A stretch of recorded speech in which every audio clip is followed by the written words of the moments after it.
তোমরা অনেকেই আমায় প্রশ্ন করেছো আমরা আফ্রিকার কোথায় থাকি। আমরা থাকি আফ্রিকার জাম্বিয়াতে। এটি একটি পাহাড়ি এলাকা। এখানে প্রাকৃতিক দৃশ্যগুলো ভীষণ সুন্দর, অল্প দেখে স্বাদ না মেটার মতোই।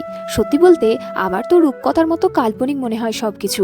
ওই যে দূরে সবুজ ঘাসে ঢাকা পাহাড়গুলো দেখছো, প্রতিদিন সকালে সূর্যি মামা ওদেরই কোলে উঁকি দেয়। সারা দিন এই পেঁজা তুলোর মতো মেঘগুলোর সাথে খেলা করতে করতে মিলিয়ে যায় ওই দূরের ঘন জঙ্গলটার মধ্যে। আর পাখিগুলো ঠিক তখনই কলরব করতে করতে বাসায় ফেরে। এবার এইদিকে এটাকে কি বলে জানো? ফার্নিশ। ইঞ্জিনিয়ারিং লাইনের মানুষজন এটা দেখেই আশা করি বুঝে গেছো। ভিডিওটা যেহেতু ছুটির দিনে শুট করছি, তাই ওয়ার্কারদের ব্যস্ততা তোমাদের দেখাতে পারলাম না।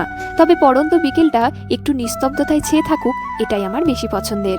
আমি আর আমার বর প্রায় এই জায়গাটাতে বেশিরভাগ দিনই আসি নিজেদের মতো করে সময় কাটানোর জন্য।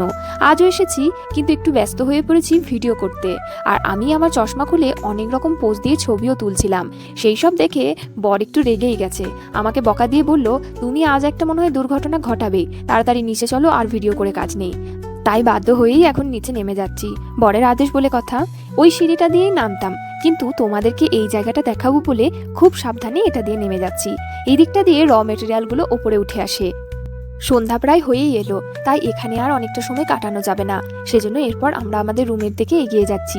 এইদিকে দেখো একটা অনেক বড় ড্রেন কাটা হয়েছে, আর এখানটা খুব সাবধানে না পেরোতে পারলেই আমার কিন্তু কোমরটা যাবে। অনেকদিন ধরেই ভাবছিলাম তোমাদেরকে দেখাবো এই চারপাশটা। আর এই এত বড় প্ল্যানটা এই ছোট্ট ভিডিওটাতে পুরোটা কভার করা সত্যিই সম্ভব নয়, তাই বেছে বেছে কয়েকটা সুন্দর সুন্দর জায়গা দিলাম। ভিডিওটা কেমন লাগলো অবশ্যই কমেন্টে জানিও, আর চ্যানেলটা সাবস্ক্রাইব করতে ভুলো না। টাটা।